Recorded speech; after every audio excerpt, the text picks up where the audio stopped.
मैं साहब किसी के पास नहीं, यहाँ से बस जो है एसी और डीसी दफ्तर से निकला हूँ।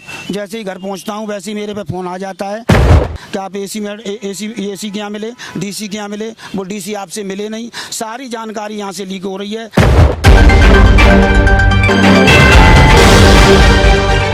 बर्बाद गुलिस्ता करने को बस एक ही उल्लू काफी है। अंजाम गुलिस्ता क्या होगा, हर साख पे उल्लू बैठा है। नमस्कार, आप देख रहे हैं W2H न्यूज एक भारत।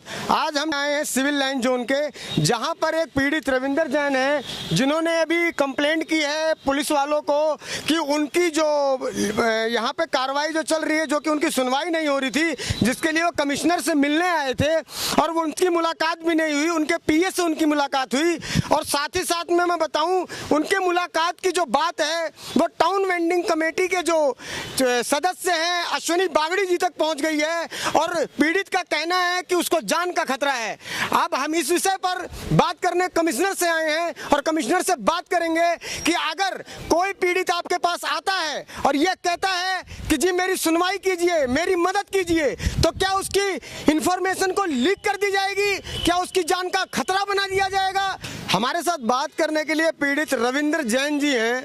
रविंदर जैन जी, आप मुझे ये बताइए, आपकी जो चप्पलें हैं वो घिस चुकी हैं। मैं अपने कैमरामैन से दिखाना चाहूंगा कि ये ऐसे शख्स हैं कि इनकी हालात इतने खराब हैं कि इनको शाम तक की रोटी के लिए भी सोचना पड़ता है कि मैं क्या करूं। आप देख सकते हैं कि चप्पलों में आए हैं ये महकमे में। सोचने वाली बात है, जो नेता सत्ता की राजनीति चला करके और जनता की गाढ़ी कमाई को खाते हैं और उसके बाद अपने आप को जनता का नौकर होते हुए भी जनता का मालिक बनाते हैं, आज हम इस विषय पे बात करेंगे और पूरी एमसीडी से पूछेंगे। रविंदर जैन जी, आप मुझे ये बताइए कि आप यहाँ पे आए और किस किस से मिले और उसके बाद क्या क्या बातें हुई? मैं 6 तारीख को यहाँ डीसी ऑफिस में आया। डीसी ऑफिस में किसी अफसर से बात हुई मेरी और उन्हें मैंने बात रखी अपनी, तो उन्होंने कहा एसी मैडम के पास आप जाइए।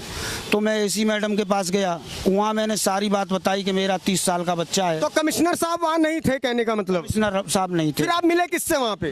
एसी मैडम से मिला था। एसी मैडम से? हाँ, ठीक है। तो उनको मैंने पूरी फाइलें दिखाई। मैंने कि मैडम, मैं 30 साल का बच्चा हो गया, 20 साल से लड़ाई लड़ रहा हूँ, अपने जो है फोटो वगैरह दे रहा हूँ, आए दिन खोके डाले जा रहे हैं, तो उस पर विषय में और मैं मांग करता हूँ। तो इस चीज़ की मैंने उनको सारी फाइल दूर से दिखाई कि ये सब फाइल। तो उन्होंने तुरंत फ़ोन किया, जो एरिया के बड़े अफसर थे उनको बुलाया गया।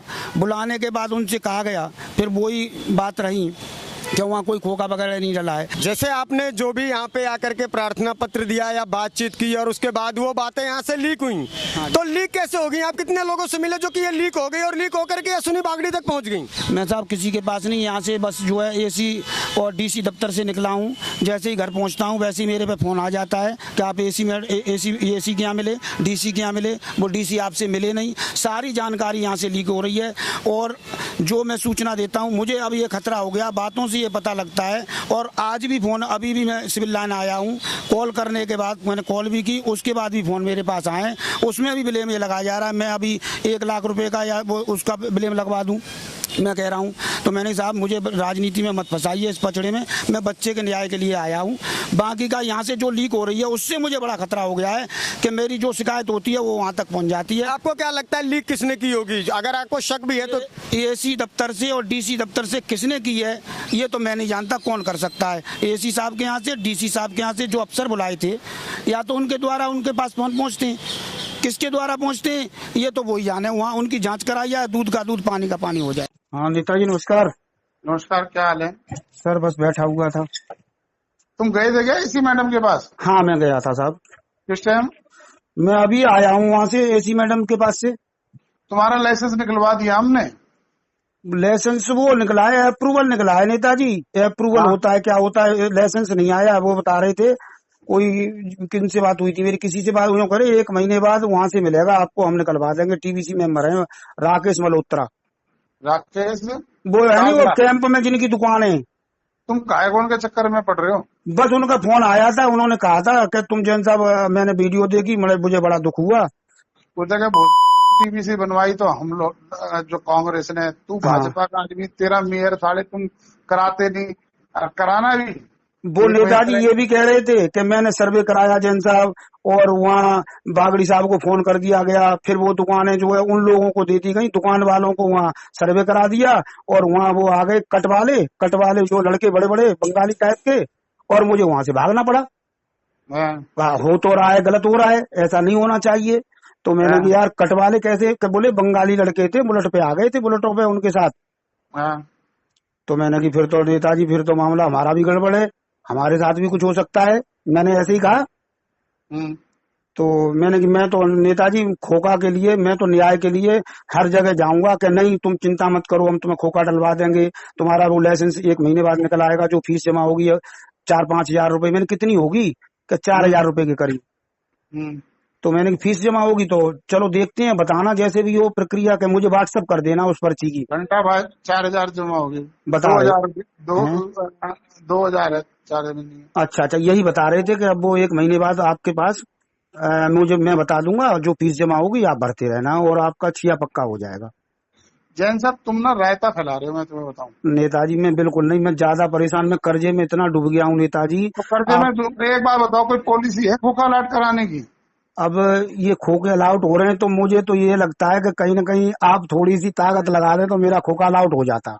मैं अगर उल्टा भी लटक जाऊं ना तो भी नहीं हो सकता लाट। अच्छा। तुम एक काम करो ना, किसी भी खोखे वाले के पास चलो, उसकी फाइल तो देखो कौन सी है। वो कोई 94 की मिलेगी, कोई 94 की मिलेगी, कोई 95 की मिलेगी, 2001 की मिलेगी। अच्छा। 2007 की पर्ची पे कौन खोखा लाट कर देगा? एसी मैडम के सामने भी मैंने बात रखी थी, मैडम ये देखो कितने कागज लगा रखे हैं, 20 साल से लड़ाई लड़ रहा हूँ, 30 साल का बेटा हो गया, और आए दिन खोखे भी डाले जा रहे हैं, ऐसा सर्वे भी हुआ है। मैं वही तो कह रहा हूँ ना। हाँ। तो सिर्फ तुम क्या करोगे, हम्म, जो गरीब आदमी है ना, जिन्होंने जैसे तैसे पर्ची खरीद करके अपना खोखा लगाया, हम्म। तुम सिर्फ उसका नुकसान कर दोगे। ना उनका तो, मैं और किसी का नुकसान, मैंने मैडम से कहा। और उसका भी नुकसान पता क्या होगा? हाँ, उसका नुकसान सिर्फ इतना होगा कि तुम कंप्लेंट करोगे, एलआई उसके पास जाएगा, हाँ, 10-20 हजार रुपए ले जाएगा, और वो हाँ। टेंशन में रहेगा, क्योंकि नुकसान बिगड़ तो किसी का सकता नहीं। मेरे पास नहीं, हाँ वो पक्का काम है तो।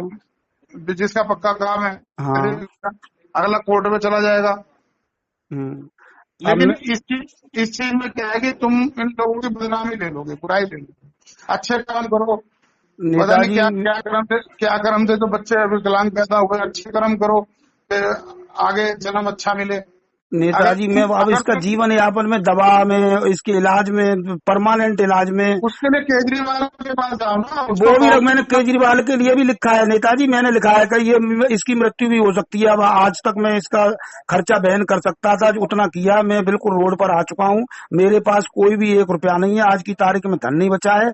और अगर ये इसकी मृत्यु, इस वजह से मृत्यु होती है, तो जिम्मेवारी आपकी होगी, मुझे जवाब दिया जाए। तुम मेरे साथ चलो ना, कहाँ मेरे चल, साथ चलो। बताओ। मेरे साथ चलो, तुम्हारे लड़के को लेके, और एक तुम्हारे ही नहीं, हाँ, कम से कम नहीं तो दिल्ली के अंदर 1000 विकलांग होंगे। हाँ। उनके लेकर के सरकार का दरवाजा खटखटाते हैं भी, जैसे पहले कवड़ खोखा दिया जाता था, इनको कवड़ खोखा दिया जाए। आप बना लो प्लानिंग, जो है मैं तो 10-12 लड़के हैं विकलांग, उनको सबको इकट्ठे, उनको इन्फॉर्मेशन देता हूँ मेरे अंडर में। तुम ऊपर भी गए थे किसी के पास जी, 2007 की आज भी पर्ची काटी जा रही है, कौन काट रहा है? वो जो है वहां गया था मैं डीसी ऑफिस में, डीसी साहब मिले नहीं, मैं डीसी साहब से मिलना चाहता था, मैंने हाँ, मुझे डीसी साहब से मिलवाइए। मैं तो पूरी कौन फाइल लेके गया। 2007 की नई पर्ची कौन काट के दे रहा है? तो ये जो संज्ञान में आती है मैं बता देता हूँ। मेरे को बताओ कौन काट रहा है पर्ची? 2007 में 100 रुपए वाली पर्ची है ना नेताजी, हाँ, कुछ लोगों का ये कहना है कि इस पे खोखा अलाउट हो रहे हैं। मैं कह रहा हूँ 2007 की नई पर्ची कौन काट रहा है? अब ये नहीं पता है, वो तो वो ही जाने, डीसी साहब को मैंने कहा है, इसलिए मैंने, हाँ, आप देखिए साहब ये डीसी क्या हो रहा है। डीसी साहब से तो मुलाकात ही नहीं हुई नहीं, तुम्हारी? उनसे नहीं हुई, उनका पीए था तो उनसे बात हुई थी मेरी। हाँ, उनका पीए था। हाँ, उनका ही फोन आया था मेरे पास कल हाँ, ऑफिस से, कि मैं हाँ, डीसी ऑफिस से बोल रहा हूँ, आप रविंद्र जैन बोल रहे हैं? मैंने कहा हाँ साहब। हाँ, तो मैंने बताइए साहब, तो बोले वो जो है कि आपने आरटीआई लगाई है, खिचड़ी पका दी है साहब। तो मैंने कहा साहब मैं खिचड़ी पकाई है या क्या किया है मुझे ज्ञान तो है नहीं, जो मेरी समझ में आता है मैं लिख देता हूँ, और मुझे इतना भी पता नहीं है मैंने कहाँ कहाँ आरटीआई लगाई है, इतना भी ज्ञान नहीं है। और देखो मैं आप जो सक्षम जवाब हो उस अधिकारी के पास भेज दीजिए, आपके पास जवाब नहीं है तो, या आप जो दे दीजिए मुझे जवाब। देखो तुम जितना मर्जी भाग लो, सुन लो, हाँ नेताजी। तुम्हारा सर्वे हो गया हाँ हो गया नेताजी। और मेरे से कानून की किताब ले लो, जिसका सर्वे होगा उसको कोई हटा नहीं सकता। हम्म। तुम अपना जो है ना पक्का बना करके बैठ जाओ, जब तुम्हें कोई परेशान करे तो उसके खिलाफ कोर्ट में चले जाओ कि भाई ये मेरा कानून है और ये मैं बैठा हूँ, जब मेरा अलॉटमेंट होगा जब मेरे को करके देगी एमसीडी। तो इधर नेताजी उधर अब खोखा होगा नहीं किसी प्रकार से विकलांग बच्चे का? देखो नया खोखा मैं क्या कह रहा हूँ, उसके हाँ। लिए हम कोर्ट में चलते हैं ना, हम लड़ते हैं कि अब अच्छा रेडी लगा के कहाँ बैठेगा विकलांग बरसात में और धूप से, कैसे धूप में बैठेगा। अच्छा अच्छा। हाँ, तो अब मैं एक बात बताऊं, अब इसके अंदर ये भी है। हाँ अब जैसे एक बात बताओ, जैसे कालू भैया का लड़का कह रहा था हाँ कि भाई जिसको खोखा मिल गया वो बेच भी नहीं सकता और वो किराएदार भी नहीं बिठा सकता। हाँ अब तुम्हारा लड़का विकलांग है, उसको खोखा मिल गया, हाँ। तो कालू भैया के हिसाब से ना तो ना वो बेच सकता ना किराएदार बिठा सकता। तो इसका मतलब तो उस विकलांग के साथ उसको वो क्या करेगा, खोखा करके वो तो कमाई भी नहीं कर सकता। विकलांग के साथ तो मैं ही बैठूंगा अब तो फिलहाल में तो। मैं वही तो कह रहा हूँ ना। हाँ हाँ नेताजी। देखो ये चीजें हैं, ऐसे में क्या होता है, कई लोग है ना फाइलें उठा करके अपना क्लेश करते करते रायता भी घेर देते, अपना फायदा नहीं उठाते। जो तुम्हें फायदा उठाना है, जो तुम्हें बैठना है, मैं बैठा हूँ, हमें तकलीफ होती है। रविंद्र हमारा खास यार है, हमारा खास यार है। अब दिवाकर के नाम से तुमने आरटीआई लगा दी, बताओ। दिवाकर कौन? J961 में कौन है दिवाकर? मैंने कोई आरटीआई नहीं लगाई J961 में, मेरी कोई आरटीआई नहीं है। तुम्हारी कौन सी है? मेरा तो 948 है।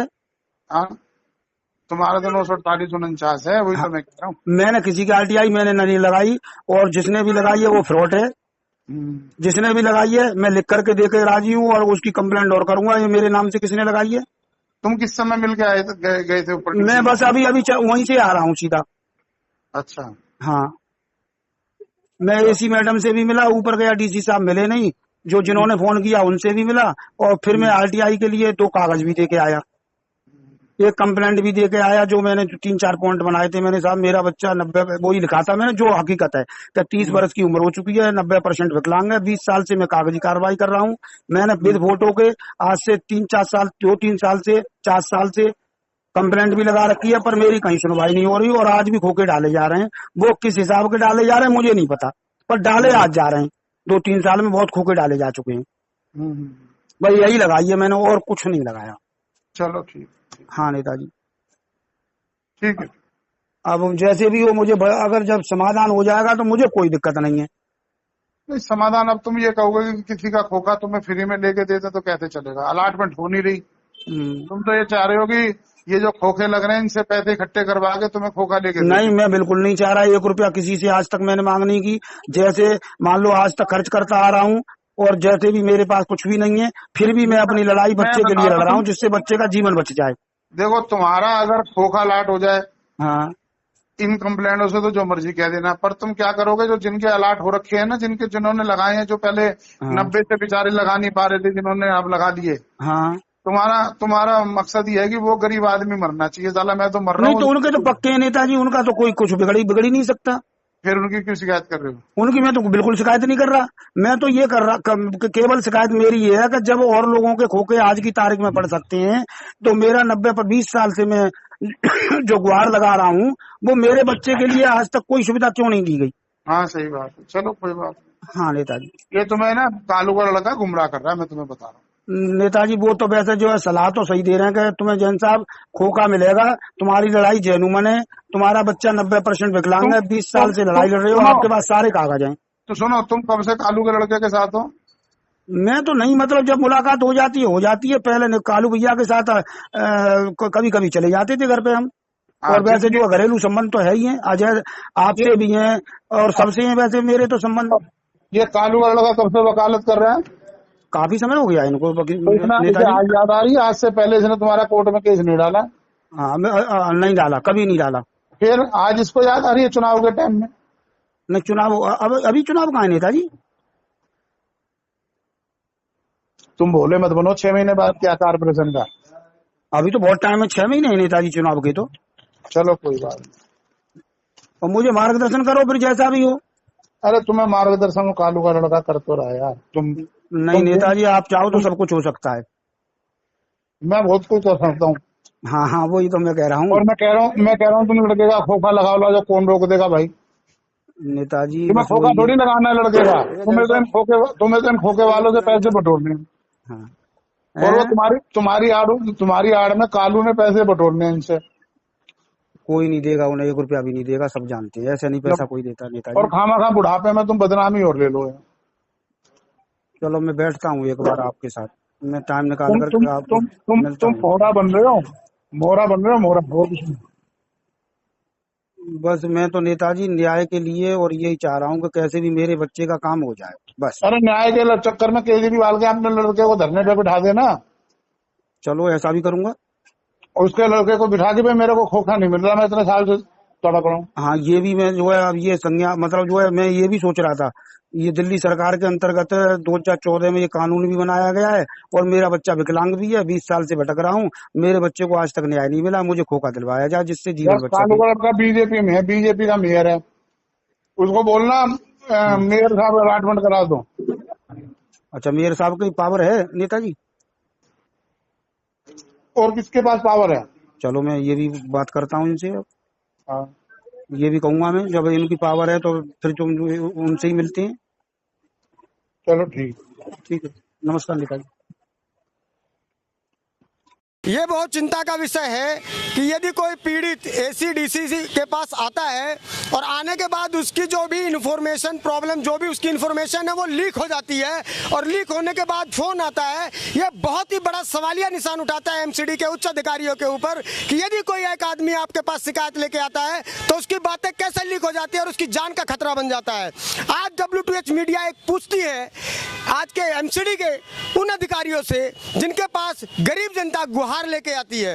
अभी हमारी team WTH news 1 Bharat DCG से बात करेगी। जैसा कि आपने मुझे बताया कि आप यहाँ आए थे और आने के बाद आपके यहाँ आने की जो खबर है वो अश्विनी बागड़ी जी को लग गई, वो लगी कैसे ये समझ में नहीं आया मुझे। आप बताएंगे क्या कि कौन कौन आपको यहाँ मिला और किस किस से बात हुई और ये बात कैसे आगे तक चली गई? मैं डीसी ऑफिस में गया, फिर एसी ऑफिस में गया, वहाँ जो भी मेरी बात हुई, मैं जैसे ही घर पहुँच नहीं पाता हूँ वहीं उसी समय फ़ोन आ जाता है कि उसमें इस तरीके की भाषा का प्रयोग होता है कि आप एसी मैडम के पास गए, मैंने यहाँ गया, और सारी बातें उस तरीके से मुझे भय हो गया कि पॉलिटिक्स के तरीके से वो बात करते हैं और मुझे बहुत ही भय हो गया है कि मेरी जान के लिए बहुत बड़ा खतरा हो गया है। अब भी मैं सिविल लाना आया हूँ तो अभी मेरी फिर भी फोन मेरे पास 2 बार आ चुके। हमारे साथ बात करने के लिए रविंद्र जैन जी जो शिकायतकर्ता हैं, पीड़ित हैं, उनके जो वकील हैं एडवोकेट वरुण जी, वो भी हमारे साथ बात करने के लिए हैं, जो कि आज इनकी भी बात डीसी साहब से हुई है। साथ ही साथ इन्होंने जो कुछ थ्रेट्स जो पीड़िता को मिल रहे थे उसके खिलाफ इन्होंने पुलिस में भी महकमे में भी शिकायत की है। वकील साहब मैं आपसे ये जानना चाहूंगा कि आपने अभी जो थोड़ी देर पहले पुलिस को कंप्लेंट किया और उसके बाद आप डीसी साहब से भी मिलके आए हैं, तो आप बताएंगे कि एक एज ए वकील की हैसियत से और पीड़ित जो कि आप जानते हैं पीड़ित को, तो आप उसकी मदद किस तरह से कर रहे हैं और डीसी साहब से आपकी क्या बात हुई और प्लस आपको पुलिस ने क्या कहा आप सुरक्षा के मामले में? देखिए, शिकायतकर्ता ने यहाँ पे शिकायत दे दी। ये 2 दिन पहले डीसी साहब से मिलने आए थे, डीसी साहब नहीं थे तो उनके पीए मिल पाए थे, एसी मैडम से भी मिल के गए, लेकिन जैसे ही ये यहाँ से निकल के गए 1 घंटे बाद उन लोगों का फ़ोन आ जाता है जो थर्ड पार्टी है। कंप्लेंट में किसी का नाम नहीं है, किसी के खिलाफ नहीं है, हाँ लेकिन ये जो गलत हो रहा है इसके खिलाफ इन्होंने शिकायत जरूर दी है और ये इनका अधिकार है। लेकिन इस ऑफिस से ये जानकारी तीसरे बंदे को मिलती है और वो फ़ोन करके इन्हें थ्रेट करता है। थ्रेट करने का मतलब ये नहीं होता, अगर वो ये भी बता रहा है कि आप डीसी ऑफिस गए थे, एसी मैडम से मिले थे, वहाँ गए थे, तो इसका मतलब सारी जानकारी उन तक पहुँच रही है। आपको नहीं लगता क्या अगर शिकायतकर्ता की बात उन लोगों तक पहुँच पाएगी जो गलत कर रहे हैं, या बाहर किसी के पास जाएगी, क्या उसकी जान के साथ खिलवाड़ नहीं है? क्या उसका परिवार नहीं है? या शिकायत करना इतना बड़ा गुनाह है?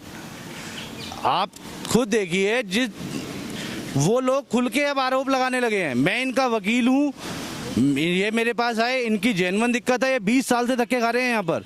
ये सिर्फ यही कह रहे हैं कि अगर इतने सारे नए खोखे जो डल रहे हैं, अगर ये सब डल सकते हैं तो आप मुझे भी दे सकते हो। और ये इनका अधिकार है, इनका बच्चा जब विकलांग है, लेकिन वो लोग इनके ऊपर ऐसा प्रेशर बना रहे हैं अब कि भैया हम ये कह देंगे तुमने 1 लाख मांग लिए, तुम पैसे उगाना चाहते हो। अरे यार, वो अपना अधिकार मांग रहा है।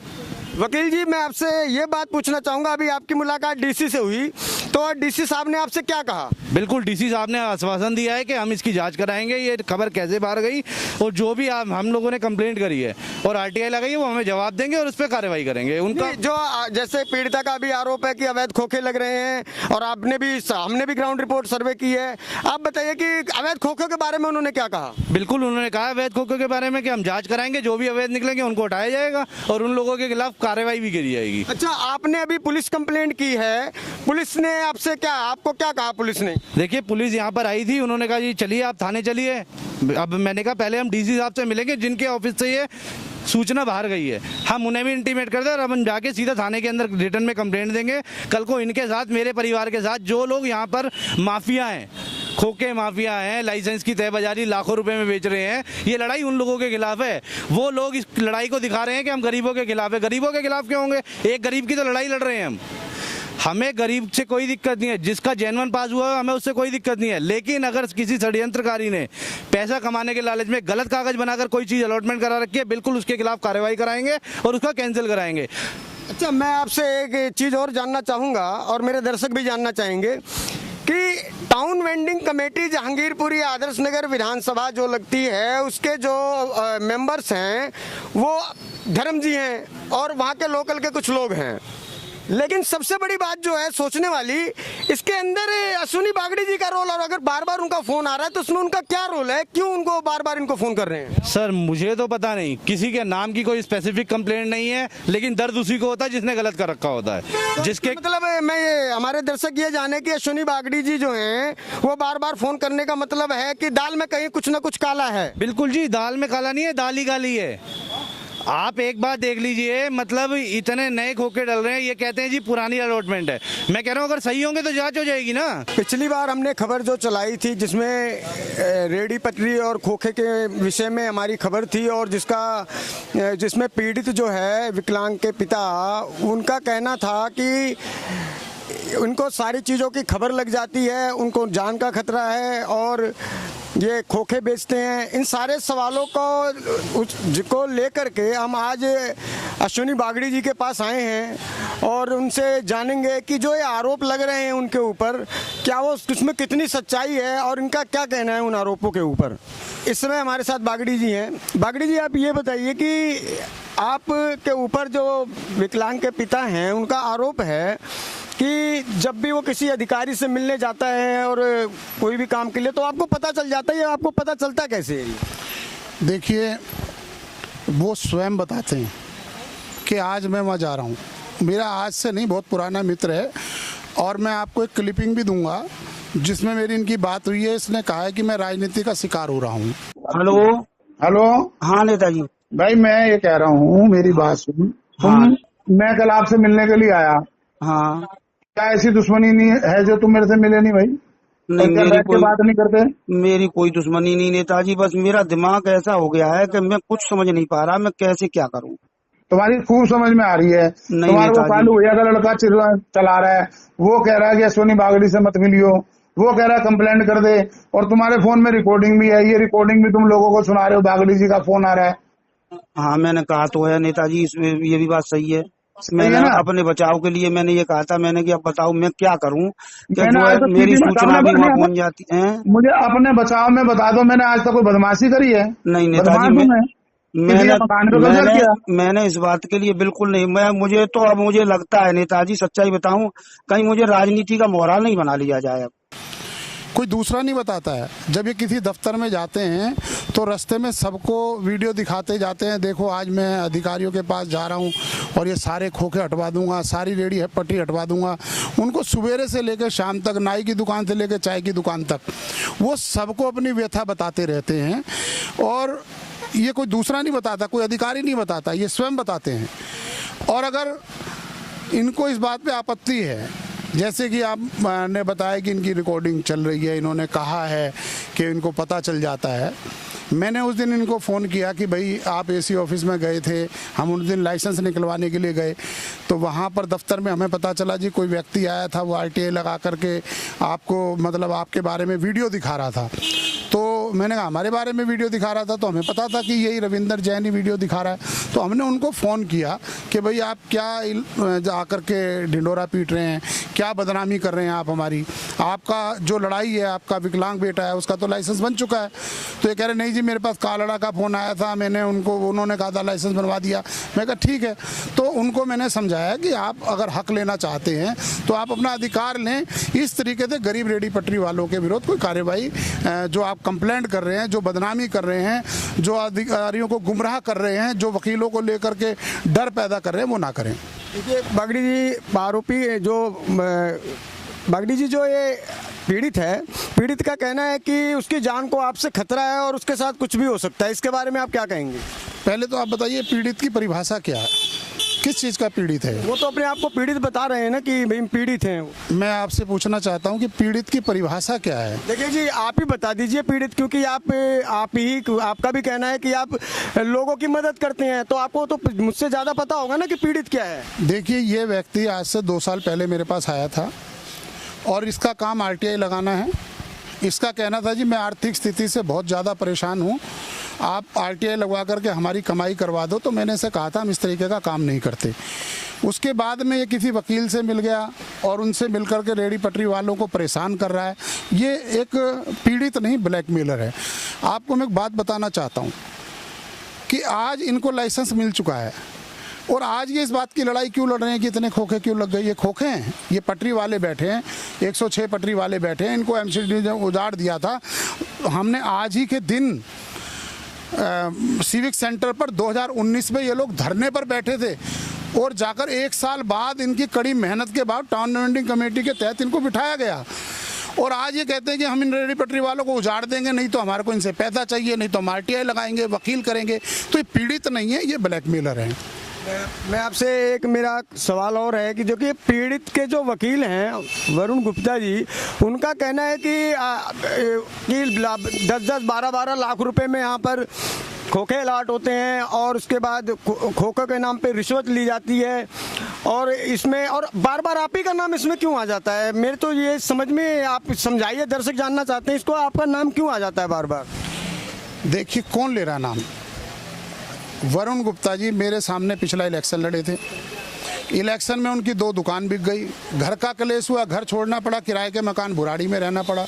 वो भी इस तरीके के ब्लैकमेलर को लेकर के RTI लगाकर कोर्ट में केस डाल करके इन रेडी पटरी वालों को ब्लैकमेल कर पैसा लेना चाहते हैं। बाकी जहाँ तक सवाल आता है मेरा नाम क्यों आ जाता है, ये पूरी दिल्ली के रेडी पटरी वाले जानते हैं। अगर किसी दिल्ली के रेडी पटरी वालों पर जुल्म होता है तो अश्वनी बागड़ी अपने आप उनके सामने उनका भाई बनकर खड़ा होता है और अगर आगे भी रेडी पटरी वालों पर कोई बात आएगी तो अश्वनी बागड़ी सीना तानकर उनके साथ में खड़ा है। तो बागड़ी जी, एक और क्वेश्चन है जो कि WTOH मीडिया आपसे पूछती है कि आप बार बार पीड़ित को फ़ोन क्यों करते हैं? ये बात आपने बहुत अच्छी कही। मैं पीड़ित का, आप फिर उसे पीड़ित कह रहे हैं, मैं उसे ब्लैकमेलर कहता हूँ। मैं उससे पूछना चाहता हूँ जो रविंदर जैन है कि आज उन्होंने इसकी आवाज़ उठाई जब उनके बेटे के विकलांग का लाइसेंस बन गया। अगर वो पीड़ित होते तो 20 साल से लड़ाई लड़ते और अगर ये पीड़ित के वकील होते, उसको न्याय दिलाना चाहते, तो जब 2017 के अंदर यहाँ से रेडी पटरी उजड़ी थी तब वरुण गुप्ता इनकी रेडी लड़ाई लड़ने के लिए कोर्ट के अंदर जाते। लेकिन वो रेडी पटरियों को वालों के हक की लड़ाई नहीं लड़ रहे हैं। वो रेडी पटरी कैसे लग गई, उसमें भ्रष्टाचार हुआ है। आपने वरुण भाई का बयान देखा, वो कह रहे हैं 1-1 लाख रुपए दे के लाइसेंस मिला है। ये सारे रेडी पटरी वाले खड़े हैं। मैं यहाँ पर रेडी पटरी वालों के बीच में बैठ के कह रहा हूँ कि वो आके डिबेट करें। अगर एक पटरी वाला कह दे उससे पैसे लेकर पटरी लगी है तो मेरा गधा बैठा के काला मुंह कर देना, वरना वो वरुण भैया का कर देना जो इस प्रकार की रेडी पटरी वालों को बदनाम करने की बात कर रहे हैं। ये सारे पटरी वाले खड़े हैं। किसने पैसा दिया है? आप डीसी के पास जा रहे हैं, आप जाकर के कंप्लेंट लिखवा रहे हैं। मेरे को सुनने में आया है कि वरुण भैया ने, जो एक वकील हैं और एक सातिर वकील हैं, क्रिमिनलों के रक्षक हैं, उन्होंने इस व्यक्ति से थाने में रिपोर्ट दर्ज करवाई कि मुझे अश्वनी बागड़ी की जान माल का खतरा है। जो जिसे आप पीड़ित कह रहे हैं, मैं पीड़ित नहीं कह सकता, क्योंकि पीड़ित के लिए उनको मैंने बार बार फ़ोन किया, क्या आप मुझे, उन्होंने एक अच्छा काम किया, चाहे वो ब्लैकमेलर है चाहे पीड़ित हैं, कि उन्होंने मेरे संज्ञान में ये मामला लेकर के आया कि टाउन वेंडिंग कमेटी का ध्यान विकलांगों की तरफ नहीं है। इसके लिए मैंने उसी दिन अपने कार्यालय में आकर के जो हमारे वार्ड के और जहांगीरपुरी के विकलांग लोग थे उनके फार्म निकलवाए, और आज बरसात हो गई, नहीं तो आज हम उनको बुला करके उनका सर्वे करवाते। मैं उनका ये जरूर धन्यवाद करूंगा कि उनकी आवाज़ उठाने से हम उन तमाम विकलांग लोगों को हक दिलवाने में कामयाब होंगे और हमारी लड़ाई का फोकस उन विकलांगों की तरफ रहेगा। लेकिन दूसरी तरफ मैं एक चीज़ और पूछना चाहता हूं, जैसे कि अभी आपने ये कहा कि उस पीड़ित को लाइसेंस उसका बन गया है, तो वो तो कह रहा है कि सिर्फ अप्रूवल मिला है। देखिए, मैं आपको बताना, इसमें क्या फ़र्क है अप्रूवल और लाइसेंस में? मैं आपको कहना चाहता हूँ, वो अप्रूवल का मतलब क्या होता है आप भी समझते हैं। अप्रूवल का मतलब पास हो गया है। और एक बात मैं बताना चाहता हूँ, 2014 में रेहड़ी पटरी संरक्षक कानून में केंद्र की सरकार में कांग्रेस की सरकार थी, उसी से मैं तय कर दिया था जो भी पटरी वाला जहाँ बैठा हुआ है उसको पुलिस और निगम परेशान नहीं करेगी। तो फिर जो उस विकलांग व्यक्ति को रोजी रोटी कमानी थी तो बैठ के कमाए, और जहाँ तक उसका अप्रूवल का सवाल है वो अप्रूवल आ गया। तो अब किस बात की लड़ाई वरुण भैया इस विकलांग के पिता को लेकर लड़ रहे हैं? आप जाके देखिए उस विकलांग के पिता की हालत कितनी ख़राब है, इलाके में पता कीजिए उन्होंने कितनी RTI लगाई हैं। और मेरे पास भी आए थे, मैं दोबारा कह रहा हूँ जिम्मेदारी के साथ, इनके साथ सोदान सिंह जी आए थे, इन्होंने कहा था कि मैं गरीब आदमी हूँ जी, कुछ RTI लगा करके मेरा गुजारा करवा दो। हम इस तरीके का गुजारा करवाने वाले हैं। जब हमने हाथ नहीं थामा तो वरुण भैया के पास चले गए, वो इस तरीके की बात करते होंगे, इस तरीके की वकालत करते होंगे, तो इसीलिए उन्होंने उसका साथ दिया। मैं लेकिन कहना चाहता हूँ वरुण भैया से भी, आज वो कहते हैं कि मैं रेहड़ी पटरी की लड़ाई लड़ रहा हूँ। 1993 में उनके पिता विधायक थे, कितने रेहड़ी पटरी वालों को तहबजारी दिलाई। उनकी माताजी 1998 के बाद 2002 तक निगम पार्षद थी, उस समय उन्होंने इस विकलांग को तहबजारी क्यों नहीं दिलवाई? आज 1917 में जब पूनम बागड़ी निगम पार्षद बनी है तो 640, ये तो शिकायत कर रहे हैं 106 की। मैं इनसे कहना चाहता हूँ अगली कंप्लेंट पे 640 लिखें। और भी मैंने जहांगीरपुरी के अंदर और पूरी दिल्ली में रेहड़ी पटरी वालों को कह रहा हूँ, जो पटरी लगाता है वो अपना सर्वे करवाए, उसको लाइसेंस दिलाना, तहबजारी दिलाना हमारा काम है, हम दिलवाएंगे और 1 रुपया नहीं लगने देंगे। वरुण भैया जी, आप जितने मर्जी रेहड़ी पटरी वालों की RTI लगा लो, आप जितने मर्जी रेहड़ी पटरी वालों की कंप्लेंट कर लो, मेरे वार्ड का तो कोई रेहड़ी पटरी वाला पैसा देने वाला नहीं है, वो ब्लैकमेलर होने वाला नहीं है। और मैं दावे से कहता हूं, मेरी वीडियो जाके कमिश्नर और DC को दिखा देना। आप लोग कंप्लेंट कर रहे हैं, वरुण भैया जी आप कंप्लेंट करने गए, आप उस पीड़ित को भी ले गए जो ब्लैकमेलर है। इससे पहले मैं कहना चाहता हूं, सुरेंद्र खरब जी और आम आदमी पार्टी के निगम पार्षद ने, इन्हीं जिनको मैंने यहाँ पर बिठाया था टाउन वेंडिंग कमेटी के तहत, उन्होंने भी झूठे आरोप लगाए थे। जांच पहले भी हो चुकी है, आप भी करवा के अपनी तसल्ली कर लें। देखिए, आप मैं एक सवाल ये है कि आप पीड़ित के घर क्या करने गए थे? देखिए, मैंने उनसे कहा था कि मैं चाय पीने आना चाहता हूं। उन्होंने मेरे से कहा था, मैं आपको उन्होंने ही जो अभी मैं चाय पीने के लिए आप गए थे उनके पास? आप चाय, मैं बता रहा हूँ, आप पूरी बात सुन लीजिए, कह करके बीच में ना टोकिए। उन्होंने मेरे से कहा था कि मैं राजनीति का शिकार हो रहा हूँ। मैंने कहा मैं आपसे आकर चाय पी करके बात करूँगा, लेकिन उन्होंने उस वरुण भैया को फ़ोन किया, उन्होंने कहा तुम यहाँ से चले जाओ। तो जब मैं गया तो वो मुझे नहीं मिले। मैं कहना चाहता हूँ, उन्होंने ऑडियो चला रहे हैं और उन्होंने ही जो एक ऑडियो भेजी उसमें देखिए, उसमें वो कह रहे हैं कि हाँ भाई साहब, मुझे लग रहा है कि मैं राजनीति का शिकार हो रहा हूँ, और वो कहीं ना कहीं वकील साहब की राजनीति का शिकार हो रहे हैं। देखिए, एक क्वेश्चन और है कि जैसे मैंने रिकॉर्डिंग सुनी, रिकॉर्डिंग में उनका कहना है कि आप कह रहे हैं कि आप वो महिला पीड़ित जो किसी महिला के पास गया और वहाँ से 1 लाख रुपए की मांग और पर्ची की मांग की, ये क्या है? देखिए, वो व्यक्ति मेरे से कह रहा था जी आप मुझे कोई तहबजारी बता दीजिए। मैंने कहा जी चैनल पे उस महिला ने कहा है, आप उनसे ले लीजिए।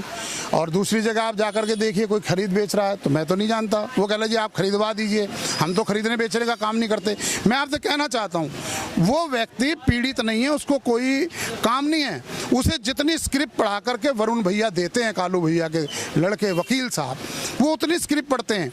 और मैं कहना चाहता हूँ, यहाँ दुकानदार भी हैं, कई दुकानदारों से इन्होंने पैसा मांगने की मांग की है कि तुमसे बागड़ी जी ने पैसा लिया, हमें भी पैसा दो। अरे किस बागड़ी जी ने किसको पैसा दे दिया?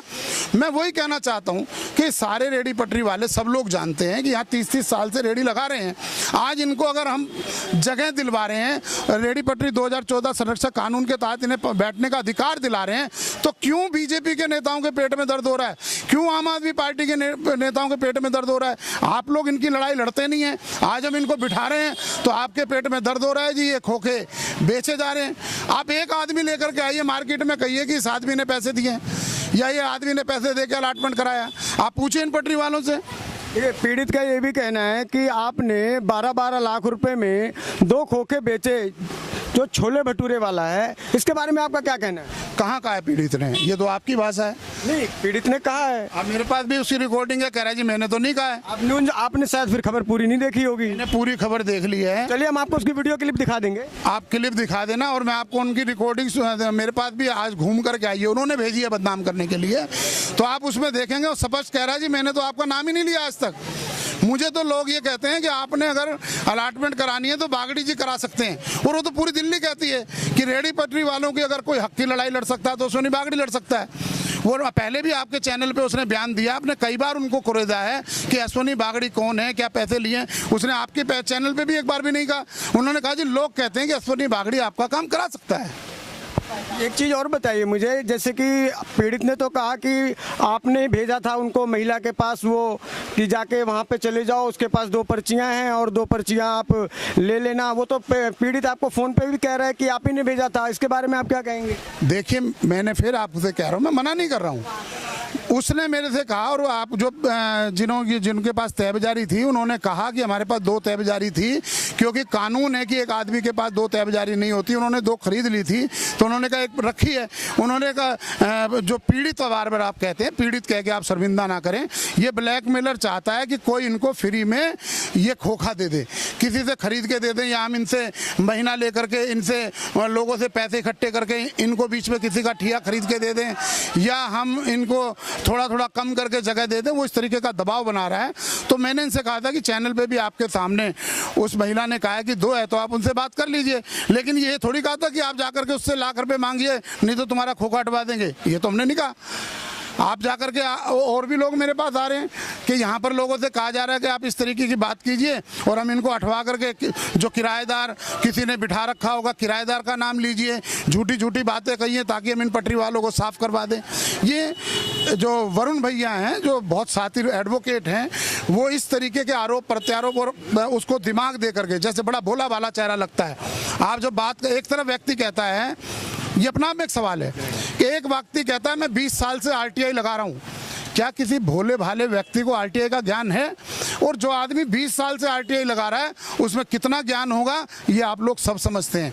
और कौन उससे आरटीआई लगवा रहा है, कौन उसको ब्लैकमेल कर रहा है, कौन ब्लैकमेल का धंधा कर रहा है, ये आपको उनकी भाषा से लगता दिखाई देगा। तो ये थे हमारे साथ अश्वनी बागड़ी जी।